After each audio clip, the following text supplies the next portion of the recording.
देखिए, शेर अफजल मरवत तो अभी तक पार्टी के साथ तो खड़े हैं हम्म। और वो इमरान खान की लीडरशिप को भी मानते हैं। सिर्फ उनका इशू थोड़ा-सा ये है कि वो बाकी पार्टी के लीडरशिप को शायद वो उस तरह वो नहीं करते हैं। उसकी वजह से जो उनको शोकॉज़ नोटिस मिला है और उसकी वजह से उनके खिलाफ जो कार्रवाई हुई है। बहरहाल पार्टी के अंदरूनी मामलात हैं। मैं तो उनसे सिर्फ ये कह रहा था कि आप थोड़ा-सा इस तरह सोशल मीडिया के ऊपर जो आप कह रहे हैं, जो पार्टी आपको मना कर रही है, उससे थोड़ा अरसे तक खामोश रहें, लेकिन मैं उसमें कामयाब नहीं हो सका हूँ।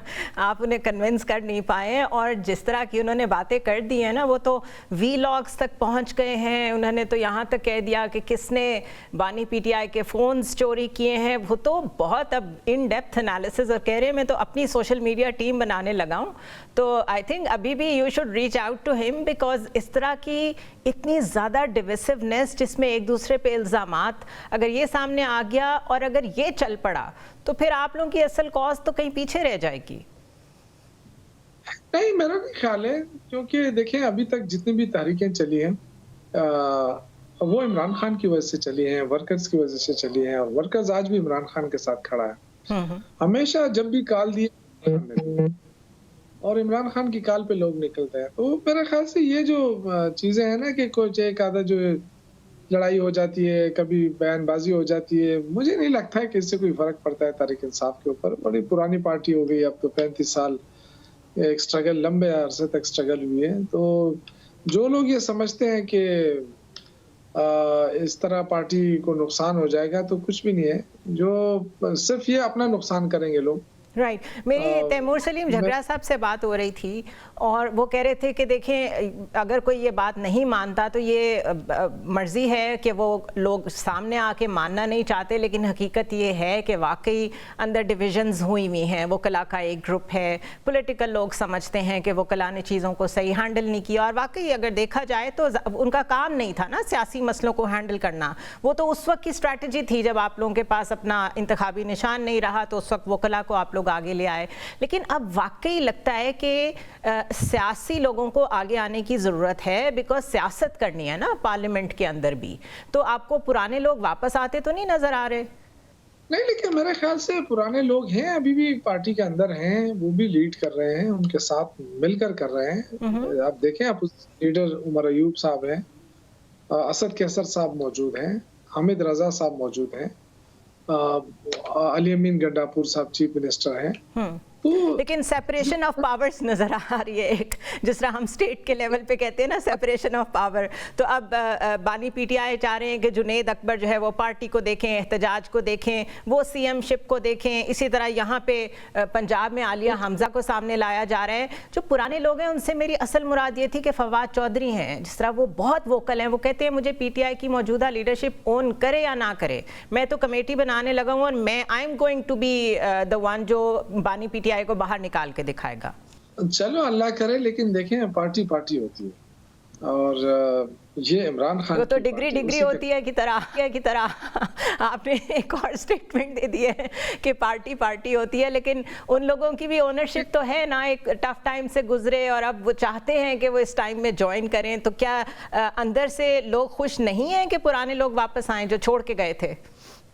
क्यों नहीं है, लेकिन ये फैसला तो इमरान खान ने करना है ना। वो किससे मुतमईन है, किससे मुतमईन नहीं है, ये फैसला तो इमरान खान ने करना है। लेकिन मैं समझता हूँ कि देखिए, पुराने लोगों को भी अगर जिसने इमरान खान के खिलाफ बयान नहीं दिया है या पार्टी के खिलाफ कोई काम नहीं किया है, तो उन लोगों के बारे में फैसला शायद हो जाए और फैसला इमरान खान नहीं करना है ना। लेकिन वो तो जाके उनकी तो मुलाकातें होती हैं, आखिर अंदर जब हेयरिंग होती है डयाला जेल में वो भी जाते हैं, उनकी मुलाकात होती है, उनका कॉन्फिडेंस बताता है कि उनकी मुलाकात अच्छी ही होती है। उनके भाई उनकी लीगल टीम का कोर लीगल टीम का हिस्सा हैं।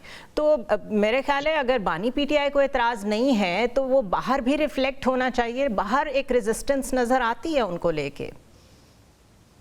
नहीं, वो रेजिस्टेंस तो उस वक्त तक है ना जब तक ऐलान नहीं होता है। जिस दिन ऐलान हो जाएगा कि जी इमरान खान कह देंगे कि जी फवाद चौधरी साहब पार्टी का हिस्सा हैं, तो बात ही खत्म हो जाएगी। फिर तो पार्टी का हिस्सा हो जाएंगे ना अभी। लेकिन फिलहाल जब तक इमरान खान ऐलान नहीं करते हैं। लेकिन मैंने देखा है कि फवाद चौधरी साहब जो है वो पार्टी के साथ मतलब ये कि वो अपनी एफिलिएशन अभी भी बरकरार रखे हुए हैं। मतलब वो ये अभी भी समझ रहे हैं कि मैं पीटीआई हूँ। अच्छा, फेयर मैं इनफ। आज भी आपने कहा है कि बहुत जल्द ऑपोजिशन का ग्रैंड अलायंस बन रहा है और रमज़ान के बाद कॉल की बात भी हुई, तो इस दफ़ा जो कॉल है उसकी नौयत क्या होगी? बिकॉज़ आप लोगों के लिए पंजाब में केपी से बाहर लेट्स से अभी भी जलसे करना मुमकिन नहीं है, कोई लॉन्ग कॉल, कोई लॉन्ग मार्च वो भी पॉसिबल नज़र नहीं आता, तो क्या उसका मॉडस ऑपरेंडी क्या होगा उस एहतजाज का?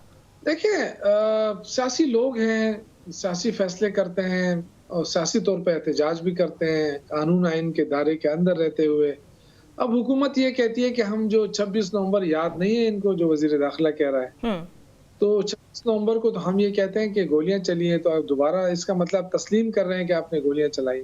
इसका तो मतलब यही कि आपको याद नहीं है 26, आप आए ना, तो या तो ये है कि 26 नवंबर को जो कुछ हुआ आपने क्या, आप जिम्मेदार हैं। तो मैं तो पार्टी से कहूंगा कि फौरी तौर पे उनके खिलाफ एफआईआर दर्ज होनी चाहिए जो इस तरह धमकियां दे।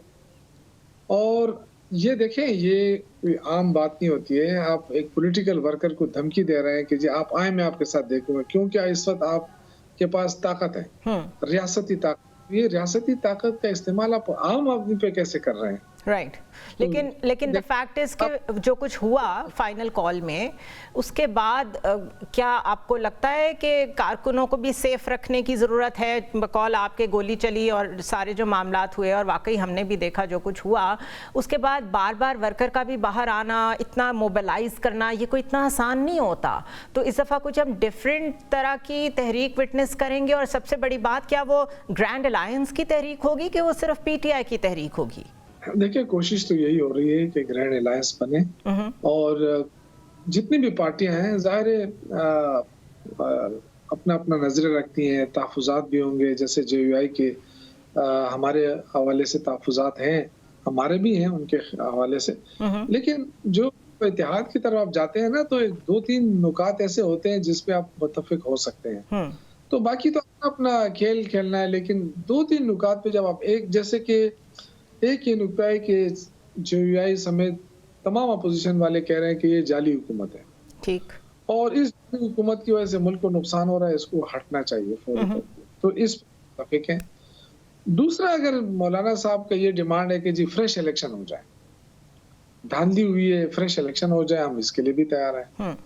तो 2 नुकात पे भी अगर हम इकट्ठे हो जाते हैं और ग्रैंड अलायंस बन जाता है, तो इस हुकूमत की तो छुट्टी होने वाली है। वैसे भी मैं आप कि जो इस वक्त पीपल्स पार्टी और नून लीग के दरमियान जो इस वक्त वो हो रहा है, और पीपल्स पार्टी बार बार कह रही है कि ये तो फॉर्म 47 की हुकूमत है, ये अता तारड़ जो है फॉर्म 47 के एमएनए हैं, इस तरह जब ये बात शुरू हो गई है ना, तो मुझे तो लगता है ईद से पहले पहले ये हुकूमत खुद ही कुर्बान हो जाएगी। लेकिन शौकत साहब, साथ साथ बिलावल भुट्टो चाहे म्यूनिख में हो, चाहे कहीं भी हो, इंटरनेशनली कहीं खिताब कर रहे हो या यहाँ लोकल मीडिया से बात कर रहे हो, वो पीटीआई पे बड़े खुल के हमले करते हैं। और उस पर अगर ये कहा जाए कि उनके अल्फाज का चुनाव भी वही होता है जो नून लीग का होता है, तो दैट मीन्स कि कम अज़ कम when it comes to PTI, तो उन दोनों जो इत्तेहादी हैं उनका स्टांस एक ही है। दोनों समझते हैं कि उन दोनों के आप राइवल हैं, और उन दोनों का अलहदा होना बिल्कुल मैं नियर फ्यूचर में नहीं देख रही, बिकॉज उनका अलहदा होना गवर्नमेंट गिरना है, और गवर्नमेंट गिरने का मतलब है शायद आप लोगों की हुकूमत इलेक्शंस की शक्ल में दोबारा आना। तो मैं तो कोई खतरा नहीं देख रही गवर्नमेंट को। बात यह है ना कि दोनों के पास कुछ नहीं है आवाम को बताने के लिए। इमरान खान से स्पीच शुरू होती है, इमरान खान पे खत्म होती है। इसके अलावा मरियम हो गई, बाकी लोग हो गए, वजीर आजम हो गया है, अगर इनके पास कुछ होता सेल करने के लिए तो ये अपनी बात करते हैं। किसी के पास कुछ नहीं है, क्योंकि डिलीवर किया क्या है इन्होंने? आवाम को कोई रिलीफ दिया है? इन्होंने 1 रुपए का रिलीफ दिया है? पेट्रोल हमारे दौर में। अच्छा, my last question to you, government की तरफ से ये भी बातें की जा रही हैं कि हम मौलाना को गवर्नमेंट में भी शामिल कर सकते हैं। अगर मौलाना कन्विंस हो जाते हैं, लेट्स से अज्यूम कर लें, अगर मौलाना भी आपके साथ नहीं आते, तो फिर रह गए आप लोग और शाहिद खाकान अब्बासी की जमात और अचकज़ई साहब वगैरह, आप लोग फिर भी ग्रैंड अलायंस की तरफ जाएंगे? बिल्कुल जाएंगे। देखिए, हमारे पास तो क्या ऑप्शन है, हम तो सासी, लेकिन जो स्ट्रीट पावर मौलाना के पास है वो और किसी के पास नहीं है, ये हम सब जानते हैं। स्ट्रीट या जो प्रेशर और जो डील करना वो जानते हैं, वो शायद कोई भी नहीं जानता। लेकिन मैं आपको इसलिए नहीं कह रहा हूँ कि मैं अपोजिशन में हूँ। अगर मौलाना साहब हुकूमत पे चले गए तो मेरा नहीं ख्याल है कि अगले इलेक्शन में रईस से कोई एक आधी सीट भी ले ले। देखिए इस हुकूमत के खिलाफ लोग बहुत शुक्रिया शौकत यूसुफजई साहब।